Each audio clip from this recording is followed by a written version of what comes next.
Okay. Hi, Mr. President. How are you? Good, good. I think we've got everybody here, so over to you to kick us off here. Okay, here I go.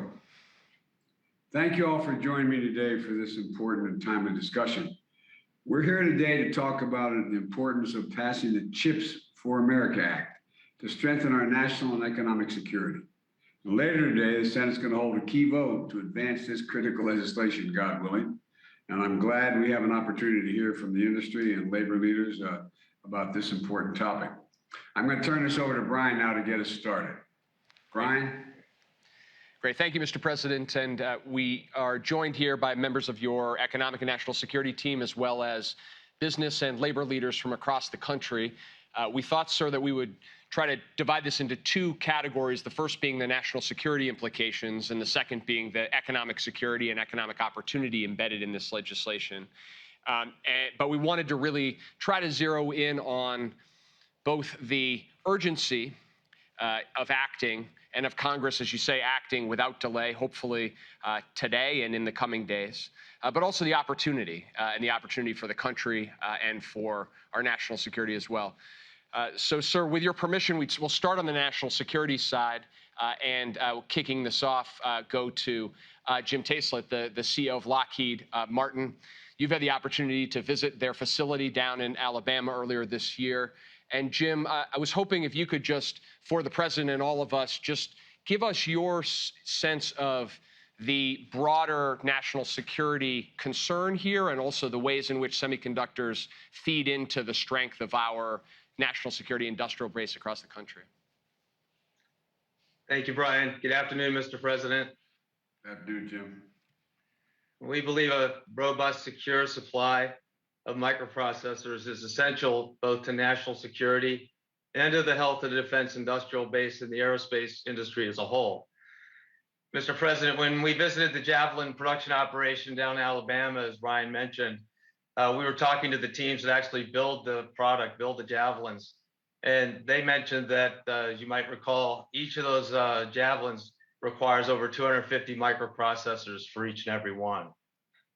And if we look at a larger product, a helicopter such as the CH-53K that we're building for your US Marines today, there are over 2,000 microprocessors in that helicopter.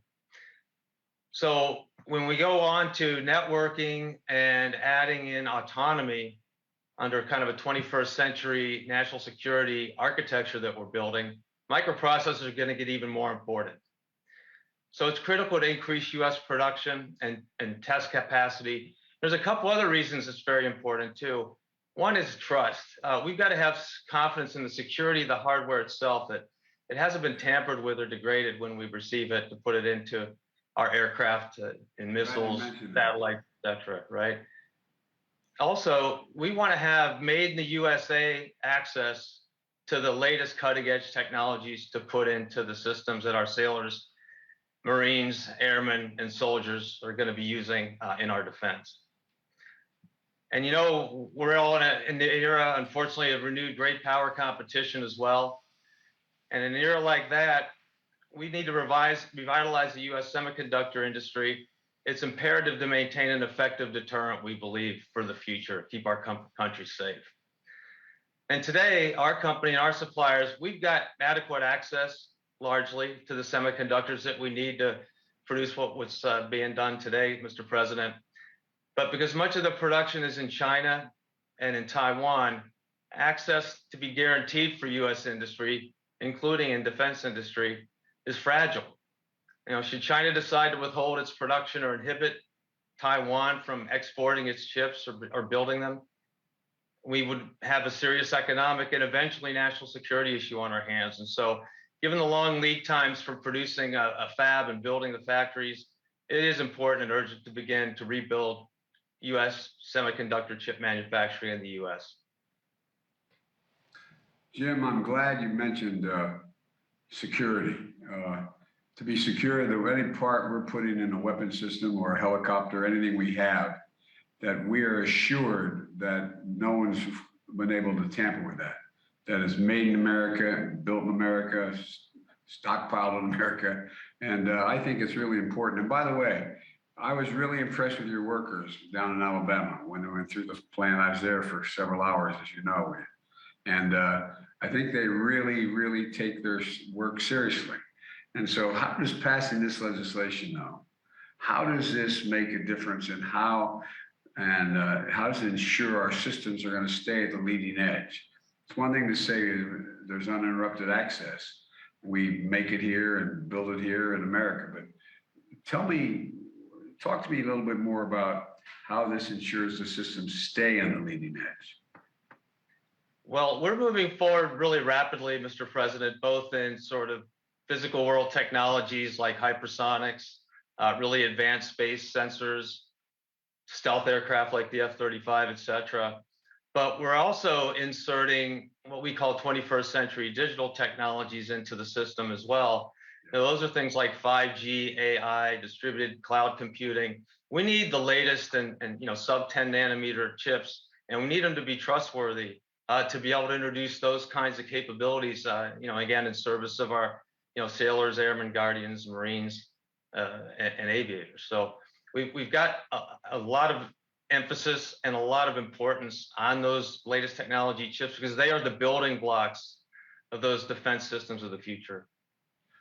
Am I correct to assume that the more sophisticated systems are going to be coming along and the more that do, just inevitable, the more the need for reliance on the availability of these high-end computer chips are available to us, made in America, here in America? I mean, is there a correlation there? There's a total correlation, Mr. President. You can't conduct 5G distributed cloud computing operations with legacy technology chips, and we're going to have to stay on the cutting edge of those building blocks, as I mentioned earlier, to be able to deliver that for the country. So it's really important that we don't cede our leadership in semiconductor technology and ultimately manufacturing and test outside the U.S. because, again, just like the Russians did with natural gas recently in Europe, if China can constrain its own production and distribution of chips to us, or they pressure or otherwise inhibit Taiwan from doing so, you have a global market that's going to be upset. It'll go beyond the defense industry, but from a national security perspective, I think this is a really high priority. Jim, thank you very much. And again, you should be proud of the folks you have down at your factory. I was really impressed with them.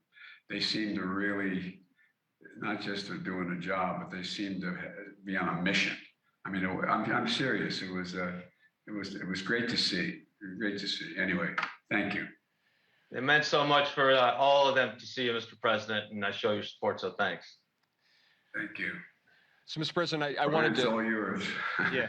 I wanted to ask Deputy Secretary Hicks and Jake both to come in here to put the risks and the threats that Jim is framing up in the broader perspective here. And maybe Deputy Secretary Hicks, if you could start in sort of talking about the core security risks that you think are in play here when we're talking about semiconductors.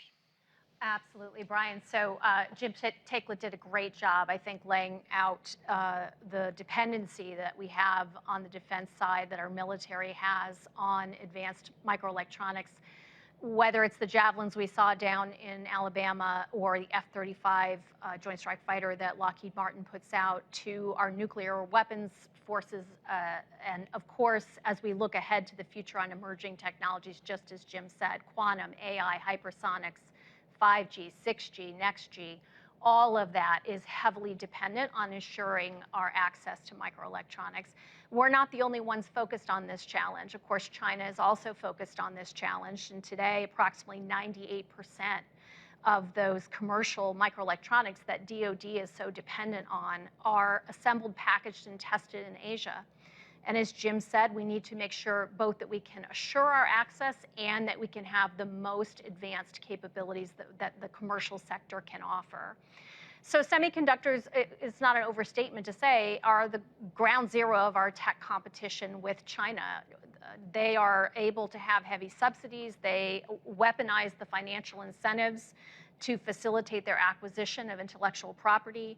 They're building indigenous microelectronics capabilities, and they're doing everything it takes to become the center of gravity for semiconductor R&D and manufacturing. So for the U.S. military, as we look ahead to what we need to make sure our warfighters have what they need to succeed on the field and that they can have security in using those capabilities, we know we must secure a supply chain and domestic investment here in the United States. The CHIPS Plus Act will help us substantially return leading-edge microelectronics to the United States, deliver a winning combination of design, system integration, and manufacturing. It will help us build commercially viable, which is critical for us in DoD, state-of-the-art fabrication facilities. And that helps our commercial sector, of course, but I can't stress enough how much that helps our military. The resources provided for the CHIPS for America Defense Fund inside the CHIPS Plus Act funds innovative prototyping, experimentation. It allows us to train our next generation of scientists, engineers, and tech entrepreneurs. And it will assist us in retooling the community of small, medium, and large businesses that create our leading edge weapons systems. By creating opportunities to onshore microelectronics fabrication, assembly, and testing, the CHIPS Plus Act helps solve these two important, critical, pressing microelectronics challenges facing our military. Both this issue of making sure we have assured access and also making sure that we can have state-of-the-art technology to our warfighters. Jake? Thanks, Brian, and thanks to both Jim and Kath, who I think have really summed up the case very powerfully, so I'll be brief in expanding on why the CHIPS Act is so essential for both our national security and our strategic competitiveness. Making investments in cutting-edge technologies is on one level obviously necessary to ensure that we stay ahead of China in the race for the industries of the future. Because as others have pointed out, as the president has pointed out, for the first time we face a competitor that has the means, the resources, and the commitment to overtaking US technological leadership if we don't up our game. But we have the means, capability, and resources to stay at the leading edge, to keep our technology leadership if we make the necessary investments, and this is the necessary investment. On another level, these investments are also needed to mitigate the enormous risks to our national security and economic security that we face right now today due to vulnerabilities in key US technology supply chains that were exacerbated by the COVID-19 pandemic. In particular, passing this legislation and fully funding the CHIPS Act is crucial for strengthening our domestic supply of semiconductors for our defense, intelligence, and strategic sectors. The bottom line is that continuing our dependence on a limited number of overseas facilities to produce so many of the chips we consume, including all of our most advanced chips as of right now, is flat out dangerous. And a disruption to our chip supply would be catastrophic. So I'm both excited and relieved that we're on the cusp of addressing this fundamental national vulnerability, because the longer we wait, the more dangerous the disruption. We also understand that strengthening supply chains is a job we do in concert with allies. We see cooperation as essential in this regard. And with this bill, we'll contribute our part to diversifying and securing our shared chip supply chains, and we welcome our allies making their own investments as well. And one final note, as much as we need to get the CHIPS piece of this bill done, it is CHIPS Plus, because chips alone are not going to be sufficient to preserve US technology leadership, which is why we need the rest of the innovation bill, so that we invest not just in the core technology powering innovation today, but also the technologies that will power innovation tomorrow. That's why the additional authorizations for the National Science Foundation, the Department of Energy National Labs, for NIST and other institutions that are contained in this bill are so important. So when it comes down to it, there's bipartisan consensus, there's support from business, there's support from labor, there's support from the national security community across the board, and there is support from the American people to pass this legislation now and meet this moment and resolve these vulnerabilities. Thanks, Brian. Jake, I'd like to ask you a question if I can. You've heard me say it a bunch of times the last 15 months or so. That is, it used to be 30 years ago or longer, we invested more than 2% of our GDP in pure research and development. It got down to, I think, 0.7% 0.7%. And China and others have moved precipitously to invest more, particularly China, in research and development, pure research and development. And you say the second piece of this bill, not the purely defense piece. Elaborate a little more on what that will encourage, or what we hope will encourage. What kind of research and the types of development we're talking about, or are we in that regard? No, absolutely. As I was saying, our ability to maintain our innovation edge, to maintain our technology leadership, rests on having the necessary inputs like chips, but it also rests on, as you just said, those foundational investments in the industries of the future. Investments that are made in basic research on everything from artificial intelligence to quantum computing to biotechnology to the future of the internet and the future of telecommunications. And the country that is able to be out in front, to be leading the world in those areas, not only will have a powerful economic competitiveness that will be reflected in job creation and the growth of a strong middle class, but also will have powerful national security advantages. And those are national security advantages that have helped sustain America's global leadership over decades.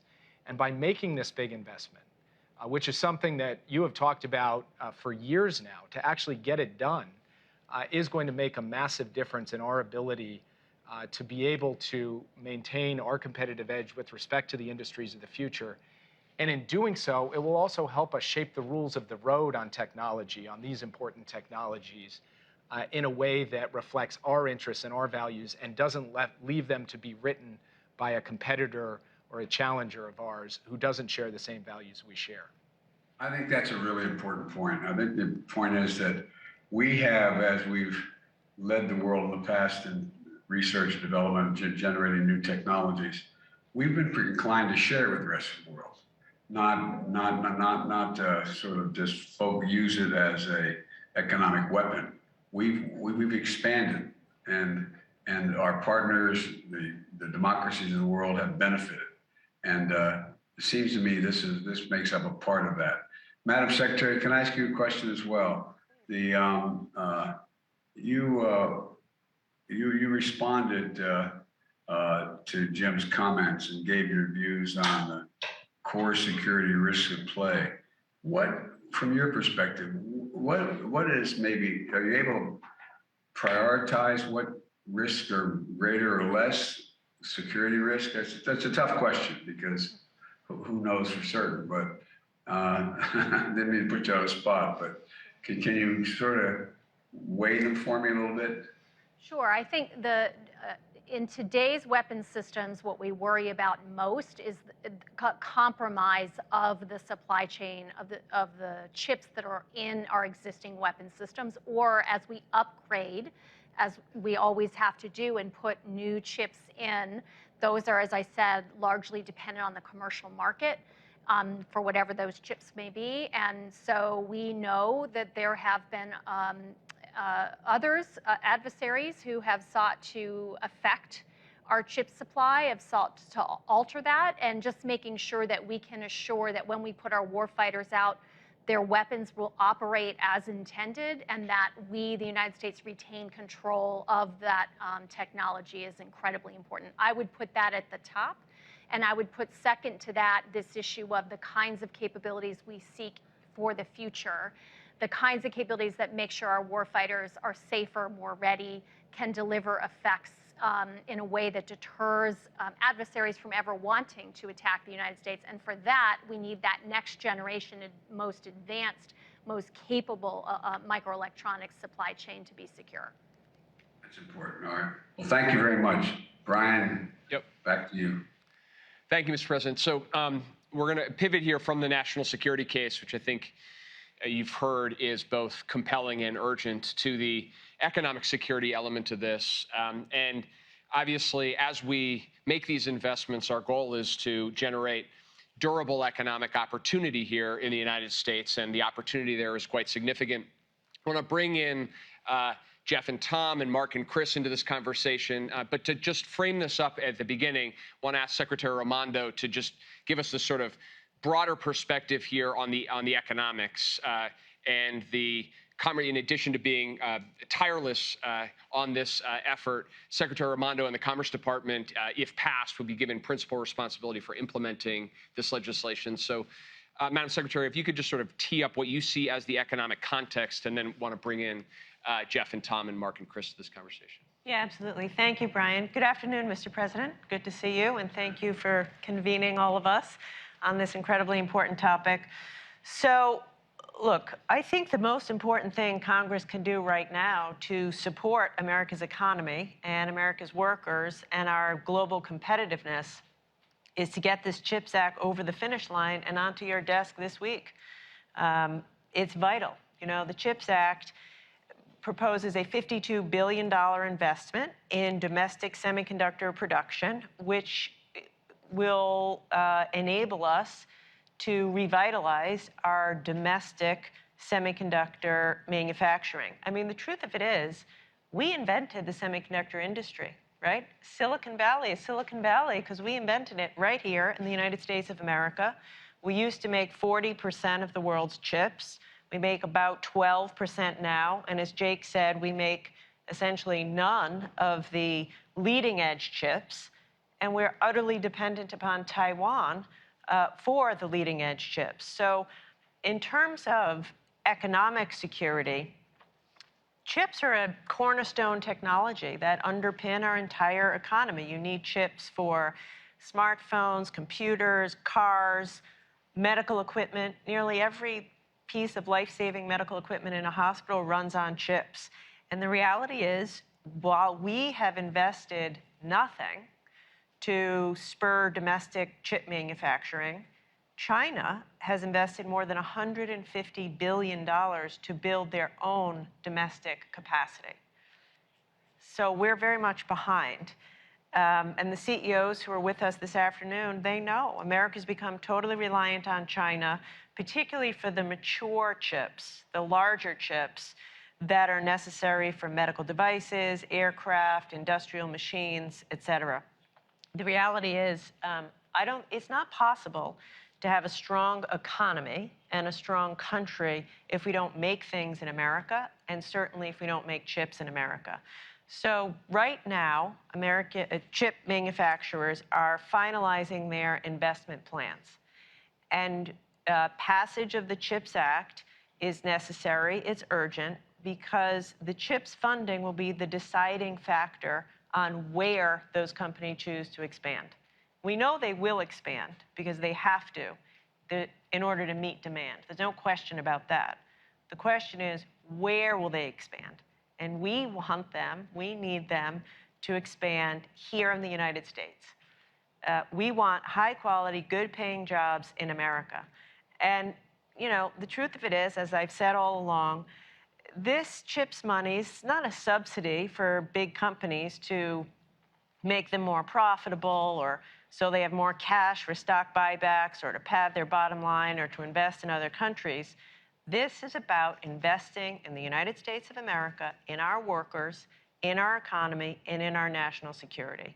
And we need Congress to act so we send a clear signal to the world that we're serious about rebuilding our domestic manufacturing industry. It's good for our economy, it's good for our competitiveness, and it's good for American workers.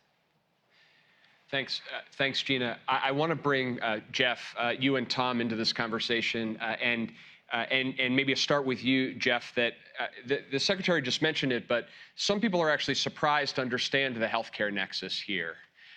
But can you just elaborate a bit on how you see the systemic impact in the healthcare industry, both on the risk side, but also the opportunity side when you're thinking about semiconductors and the security of supply of those chips? Sure. Well, first of all, thank you, Mr. President, for including me in this really important conversation. It's a real honor to represent the medical technology industry here. You know, Brian, as you were saying, you know, one of the most critical aspects of our ability at Medtronic and for the medical technology at large to get life-saving and innovative medical technology to patients is semiconductors. They are essential components in thousands of medical devices Secretary Armando was referring to that Americans rely on every day. Things like instruments that enable surgery, or devices that manage chronic conditions like an insulin pump for a diabetes patient, or a pacemaker for a patient with an irregular heartbeat, or even treating COVID, right? We manufacture pulse oximeters that measure the oxygenation of the blood, as well as ventilators for those patients that are really sick with COVID. And our industry's volumes are a relatively small compared to some other sectors. We're in the low single digits of the overall chip market, but every semiconductor component used in a medical device directly impacts a patient's life. And now we appreciate the efforts of the semiconductor companies to try to alleviate the current constraints with additional investments, but more capacity is needed. That's why I've been a vocal supporter of the CHIPS Act for a while and urging Congress to pass and fund this act. Look beyond the manufacturing, and we definitely need manufacturing here in the U.S. to increase our capacity. We need expanded research and development as well. And so passing this act won't solve all the problems overnight, but the investment will result in new infrastructure, will spur innovation, increase supply, and this will help us solve these supply constraints that we're under sooner. But more importantly, it'll help us avoid these challenges going forward. I mean, in medtech, we've done our best to manage the situation with limited supply. And we've been, nimble enough and adaptive enough to avoid major disruptions to delivery of patient care, but there have been disruptions, and there's ongoing disruptions to patient care. And this puts a strain on an already strained, healthcare environment, the hospitals and the healthcare workers, as we're trying to move inventory around to cover cases.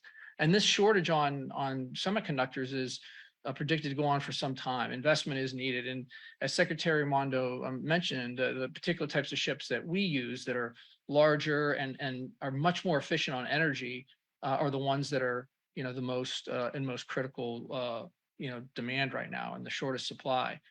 And in terms of opportunities going forward, shifting gears, as you mentioned, we're at a great inflection point here in healthcare, where you've got traditional biomechanical or biomedical engineering advances, and you combine those with advancements in the digital world and the appropriate use of data to really customize a therapy for a patient. I'll just give you one example. Patients suffering from Parkinson's often get a stimulator to apply low amounts of stimulation to a certain part of their brain to control the Parkinson's symptoms, which are very difficult to live with. Historically, those patients would have to come into their neurologist and get that device reprogrammed on a pretty frequent basis because the disease is a progressive disease. But now with the computing capabilities that are out there and the use of data, we can do that all remotely and actually customize that therapy for that individual patient.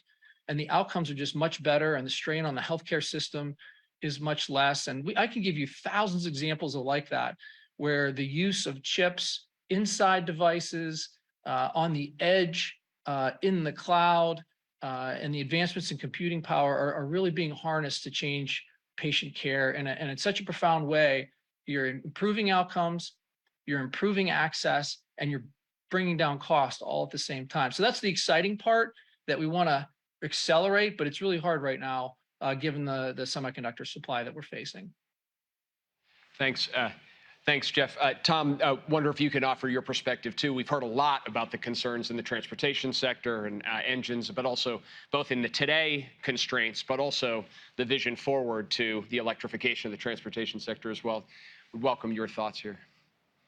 Thank you, Brian. And Mr. President, it's great to see you so well. Thank you for the opportunity to join this group of thought leaders from government and industry and labor on the importance particularly of innovation and funding for the semiconductor industry. I think Cummins is an over 100-year-old company.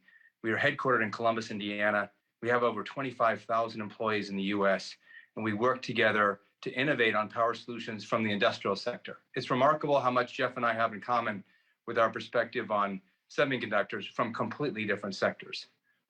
Like others at the table, we are facing a supply chain crisis. We are unable to get the components we need, and semiconductors is always at the top of the list. And semiconductors are really the basic building blocks. They're the steel of the 21st century. They're what make everything happen in the industrial sector, just as they do in the medical sector. We appreciate the administration's focus on the bottlenecks and challenges we're facing, and your continued support of securing semiconductor funding in Congress. The semiconductor shortage has not only impacted our ability to meet customer demand, but the technology and equipment we need to run our operations. We rely on semiconductors to power our machines, to put our electronic control modules in our engine systems that control emissions, even to make badges for our employees so that they can all come back to work. In Cummins' case, we also buy the full range of semiconductors. And I want to highlight how important that is. Jeff talked about what we often call legacy chips. These are larger scale chips. They're more efficient in his case. They're also more robust in our case. They live in engines that serve some of the most demanding applications. And those legacy chips are just as important as the new technology and the latest chips are for the defense industry. Those legacy chips are what power the trucks, cars, and many other basic building blocks of our economy today. You know, these chips now deliver our food. They make sure that our generators support our hospitals and data centers. They make sure on the hottest day of the summer, you've got air conditioning, and on the coolest day, you've got heating.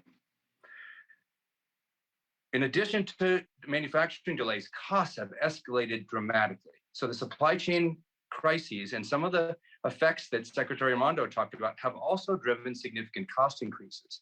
We are often buying chips from brokers now and paying as much as 10 times their regular cost to get these chips, just to make sure that we can keep trucks on the road, driving inflation in our industry and challenges throughout our supply chain. And I would say that semiconductor manufacturing, as all of us know, requires high capital investments.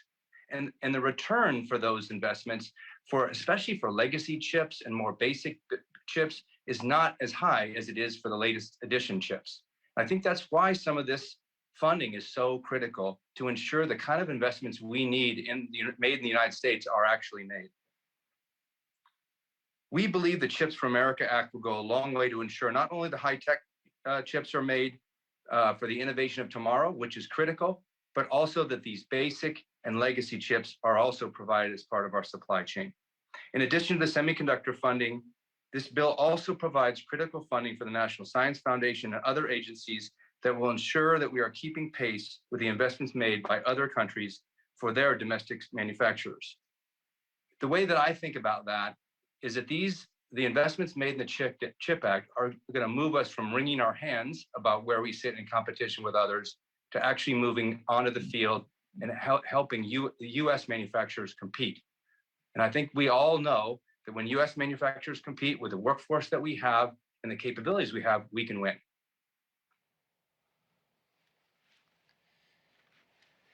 Thank you, Tom.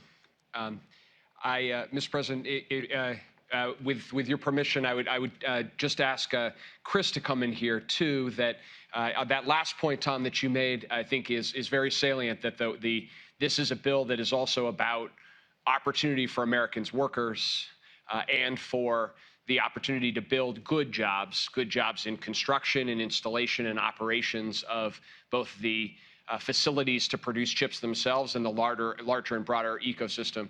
So, Chris, could you just give us your perspective from the ground of how you're thinking about this bill and where you see the opportunity for American workers?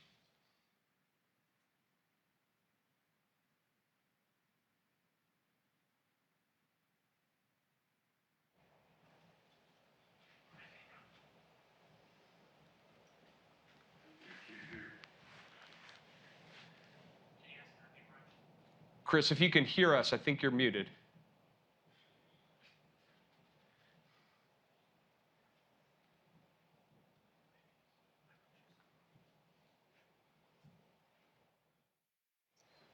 Sorry. Thanks for inviting me here, Mr. President. We're really grateful to be here. because as far as we know, CWA is the only union representing manufacturing workers at a final assembly semiconductor factory in the United States. And we have been strong supporters of the CHIPS Act.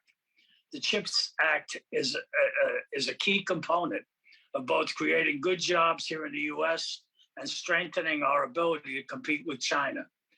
Passage of this bill is going to drive a huge amount of investment in semiconductor manufacturing across the country. It will result directly in tens of thousands of jobs to help grow a key component of our manufacturing sector. As I mentioned, CWA already represents hundreds of workers in Mountaintop, Pennsylvania, right down the street from the president's hometown, who manufacture semiconductors, the only plant that we know of in the United States that's union represented. With the passage of this bill and the growing investment in semiconductor production, I'm expecting to be able to help organize thousands of additional workers. For those workers, this bill will be a ticket to a better life. I'm also glad that the bill includes key protections to prevent companies that receive the money from turning around and investing in semiconductor production in China instead of the United States. That means that it will help us grow this industry right here in the USA for the long term. And it actually goes far beyond that.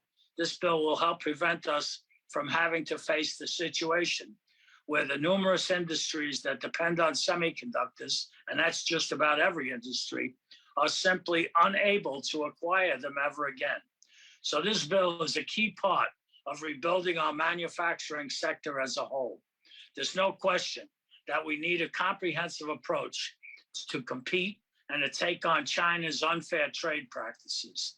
This bill is a great first step in putting that approach together. I hope that Congress sends this bill to your desk, Mr. President, as soon as possible and continues working to strengthen our competitiveness and create good jobs for American workers. Thank you. Thank you, Chris. Mr. President, Brian. we've lost Mark for the time being, so let me turn it back to you, Mr. President, for any questions you have or closing comments here. Well, I do have a couple questions. For Tom, I'd like to go back to him for a second. You know, Tom, since I took office, there's been a massive investment in electronic vehicles and the EV batteries. I know Cummins is on the cutting edge of fuel cell and battery electronic technology. These technologies use more semiconductors. How's this legislation going to make a difference for you in terms of accelerating your innovation? And I might add that in the act we passed for infrastructure, we have an awful lot of money for putting in electronic charging stations all throughout America, along our highways and the like. But that doesn't even count the battery technologies that we need to develop other things. So talk to me a little bit about the technologies and the use of semiconductors and why that's like to increase and how this is going to affect innovation. Because I know it's a broad question, but maybe not unfair. It's a great question, Mr. President, and thank you for asking it. The use of semiconductors in cars and trucks and other industrial equipment goes by an exponential scale effect. Every single new range of models, you see an exponential increase in semiconductors. I think that's part of the reason why the industry is so far behind now. As the demand increased for vehicles, they just didn't do the math right about how many more of these legacy chips we were going to need. And as you say, as we move into electric vehicles and fuel cell vehicles burning hydrogen, we are going to need that exponential curve is just going to keep growing.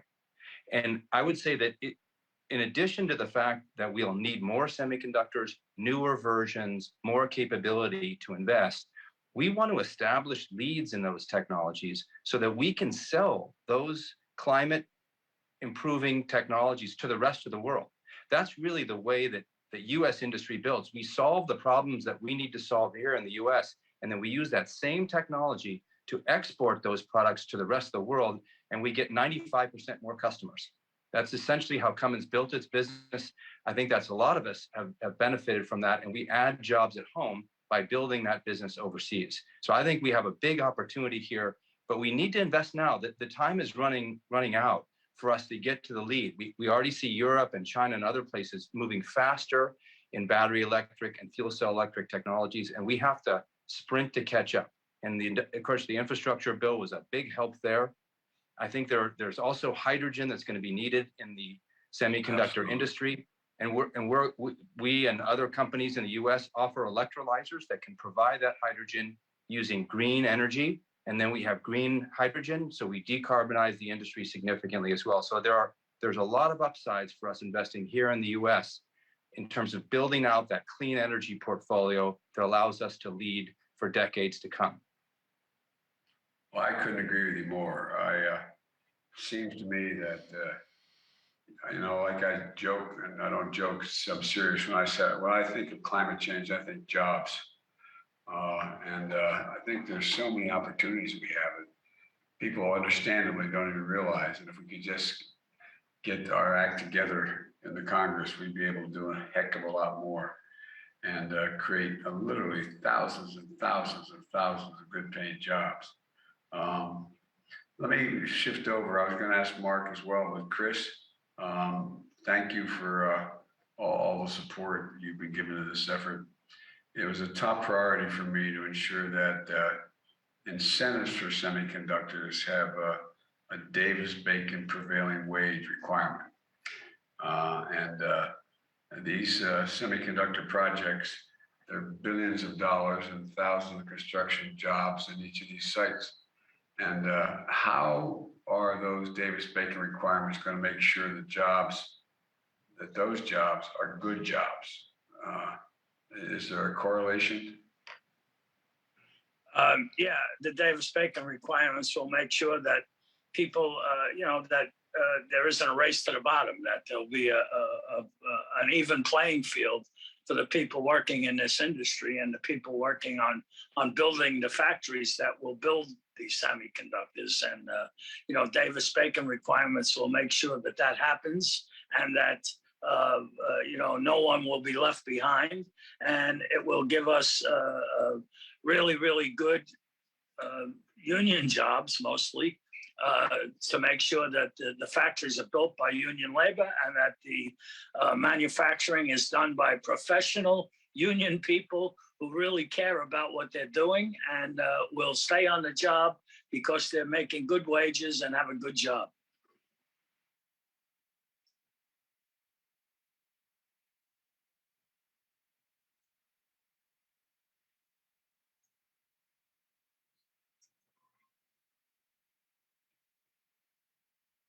Union labor is that, all the folks working with you essentially have a college degree in the technology that they're working. I mean, you just don't join your union and all of a sudden everything falls in place. You got to go to school, in effect. You got to be trained. You got to be in a position to be able to do what you do better than anybody in the world does it. And so that was the reason why I'm pushing Davis-Bacon. And some of the facilities, one that God willing will be built very shortly. It was announced a while ago, pending what happens to this legislation now, is one outside of Columbus, Ohio. It's going to create a whole lot of jobs. It's going to create a lot of jobs, but it's also going to create a whole lot of jobs building the facilities. And it matters a lot, it seems to me. And I say to all of you, I think we're a heck of a lot stronger as an economy and more sustainable when we build from the bottom up and the middle out, because when that happens, everyone does well. Business does very, very well. The wealthy do very, very well. And I think we got a shot as we move down the line here. And this CHIPS bill is an important piece of it, to be able to stay in the game and be the most competitive nation in the world. That's what we have to reestablish. We still are in a lot of places, but we got to do it here. And I don't know, Chris. You're talking about the benefits. the workers in the communications and media industry, as well as the importance of manufacturing jobs in the country's supply chain resilience. Do you guys talk about that? Do you worry about whether or not that's going to happen? I mean, is that something, you know, when you're sitting around and you guys actually discuss in practical terms? We talk about it every day, Mr. President, because we see what's happening. We see that lots of industries, that, as some of the CEOs said, lots of them can't build or make whatever it is they make because they can't get semiconductors, for instance. And that, you know, when it's another country making these things instead of good American workers, they can always stop, and they do stop. And we see this happening every day. And we worry about what's going to happen to this country if nothing is ever made here again. If we don't make it here, we can't be sure that A, it works, and that B, we're going to be able to use it. Well, we've actually increased manufacturing, thank God, even though we've missed opportunities. But we've increased manufacturing here at home. And look, I want to thank everyone for joining today's meeting. I know I've kept you a long time here. But the CHIPS Act, in my view, is going to advance the nation's competitiveness and our technological edge. You know, we've been working closely with the Senate and the House to finalize a strong bipartisan bill. Congress must pass this bill as soon as possible so we can get it to my desk and we can sign it and get moving. I know we just talked about it, but for the folks at home, let me explain why this is so urgent. First, there's an economic imperative. As we just heard, this bill is going to supercharge efforts to make semiconductors. Those tiny chips, the size of a fingerprint, which is, you know, so some are larger, but the size of a fingerprint, that power our everyday lives in America. You know, they're the building blocks for the modern economy, powering everything from smartphones to dishwashers to automobiles. I could go on. America invented semiconductors, but over the years, we let the manufacture of those semiconductors get sent overseas. And we saw that during the pandemic, when our factories overseas that make these chips shut down because of, in the case of COVID, was a big reason for it, the global economy basically comes to a halt, driving up the cost for families all around the world, but particularly here at home. 1/3 of the core inflation last year, in 2021, 1/3 of it was due to the high price of automobiles. You know what? As it was driven, that's driven by the inability to manufacture more automobiles. Why? The shortage of semiconductors. 1/3. And even as we had the historic job growth and economic growth last year, we sacrificed $240 billion in additional economic activity because of the chip shortage. So for the sake of the economy and jobs, we have to make these semiconductors here at home. Second, as you heard, there's a national security imperative, as Deputy Defense Secretary Hicks and Jake Sullivan pointed out. Semiconductors also power our weapon systems.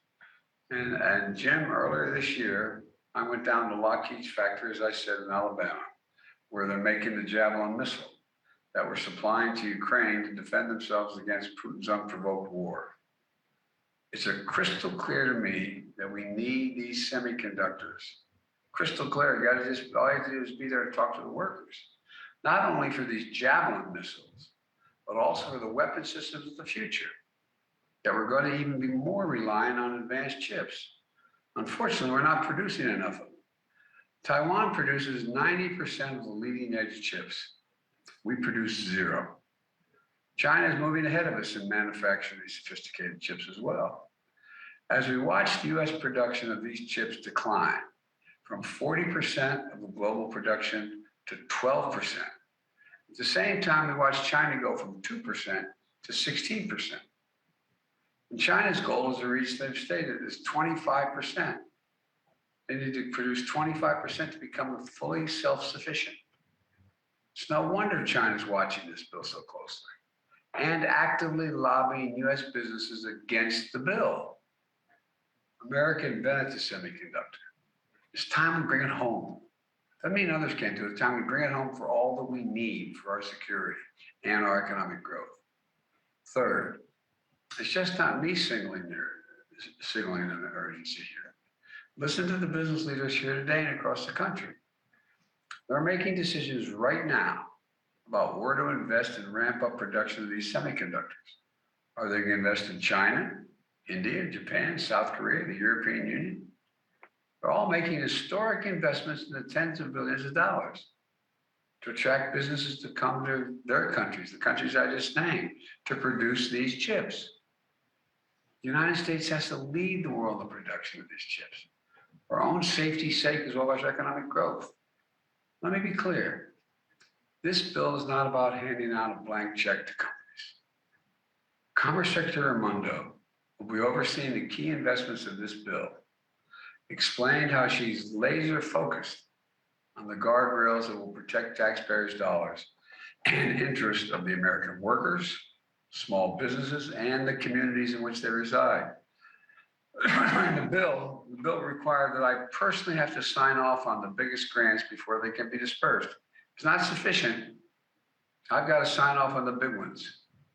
Secretary Raimondo will have the power that if companies don't meet the commitments and that they're required to meet in this bill, she can take back the money. This includes the requirement on construction of these semiconductor facilities to pay Davis-Bacon prevailing wage, which will ensure the tens of thousands of new construction jobs are good paying union jobs, and the facility is the best built in the world. And we're not allowed, we're not going to allow companies to use these funds to buy back stock or issue dividends. They have to invest. And finally, this bill is about more than just semiconductors. It authorizes significant investment in American science and technology, which I mentioned earlier. We have a need to power our economy and national security for the decades to come. We make those decisions now. And the bill has requirements that when use of taxpayer dollars to fund research and development, the companies who get those funds have to deploy that technology that comes from that R&D and the manufacturing of it right here in America. They get the money, they invest, they find a way, they find an answer, they have to invest in America and a facility here in America. We're going to both invent in America and make it in America. And we're going to make sure that we include all of America, tapping into the greatest competitive advantage, our diversity and talented workforce. Making sure technology in the future don't only benefit wealthy shareholders on the coast, but support technology hubs all across America, including historic investments in historically Black colleges, universities, and minority-serving institutions, which have the capacity to do so much more given the opportunity. Look, I know we could go on for a long time, and I'll be back to you, God willing, but I want to thank you again for joining me today and for the work in getting this bill to this point. So we're close. We're close. So let's get it done. So much depends on it. And thank you all for helping today. I truly appreciate it. Mr. President, how are you feeling with COVID? I'm feeling great. I've had 2 full nights of sleep all the way through. Matter of fact, my dog had to wake me up this morning. My wife's not here. She usually takes him out in the morning while I'm upstairs working out. So I felt this nuzzle of my dog's nose against my chest about 5 minutes to 7. So, no, but I'm feeling good. My voice is still raspy. I've had every morning, every afternoon, every evening, I get a full-blown series of tests, everything from temperature to oxygen, the oxygen in my blood to my pulse to, just across the board. And so far, everything's good. Everything's on the button. And so I'm feeling better every day. I still have a little bit of a sore throat and a little bit of a cough, but it's changing significantly. It's now up in the upper part of my throat. Actually, it's more around my nose than anywhere else. And, but they tell me that's par for the course. And I think I'm on my way to full, total recovery. Mr. President, God willing. How bored have you been? When do you think you'll be back to work in person, Mr. President? Well, I hope I'm back to work in person by the end of this week. But as you know, I've been keeping a full schedule. I've done 4 major events today, and I didn't start today until 9:30, but and I'll finish today probably by, what time is it now? I'll finish about 6:30. So I'm not keeping the same hours, but I'm meeting all my requirements that come before me, and we're making decisions on a whole range of other topics as well. Mr. President, will you speak with President Xi of China this week? That's my expectation, but I'll let you know when that gets set up, okay? I promise I'll let you know. I'll not be surprised. And Mr. President, we're getting GDP numbers on Thursday. How worried should Americans be that we could be in a recession? We're not going to be in a recession, in my view. The employment rate is still one of the lowest we've had in history. It's in the 3.6 area. We still find ourselves with people investing. My hope is we go from this rapid growth to steady growth. And so we'll see some coming down, but I don't think we're going to, God willing, I don't think we're going to see a recession. Thank you all so very much. Feel better.